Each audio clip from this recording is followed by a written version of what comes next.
अस्सलामुअलैकुम दोस्तों, मैं हूं मुसफ़ शेख और आप लोग देख रहे हो हमेशा की तरह मुसफ़ टेक्निकल यूट्यूब चैनल। तो आज के इस वीडियो में मैं आपके लिए लेकर आया हूं एक गुड न्यूज़। अगर आप यूज करते हो Redmi 5 का फोन, तो यहाँ पर आपके लिए बहुत ही बड़ी गुड न्यूज़ निकल कर सामने आ चुकी है। अगर आप यूज करते हो Redmi 5A, तो आपके लिए आ चुका है MIUI 11 का अपडेट।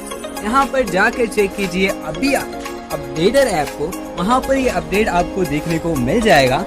अगर इसके वर्जन की बात करें तो वो देखने को मिलने वाला है MIUI 11.0.2.0 का वर्जन, जिसकी साइज होने वाली है 476 MB की। तो अभी जाकर चेक कीजिए अपडेटर ऐप को, वहाँ पर ये अपडेट आपको देखने को मिल जाएगा। अगर आपको ये अपडेट देखने को नहीं मिलता है तो मैं इसकी डाउनलोड लिंक जो है डिस्क्रिप्शन में प्रोवाइड करवा दूंगा, वहाँ से जाकर आप इसे अपने अपडेटर ऐप के थ्रू इंस्टॉल कर सकते हो।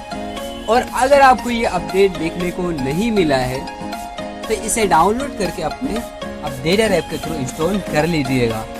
और अगर आपको ये फिर भी कुछ प्रॉब्लम्स आती है तो आपको वेट करना होगा पब्लिक रिलीज तक। तो यहाँ पर जो है सिर्फ और सिर्फ यही इंफॉर्मेशन आपको देनी थी Redmi 5A के बारे में। तो यहाँ पर इस वीडियो में जो है बस इतना ही।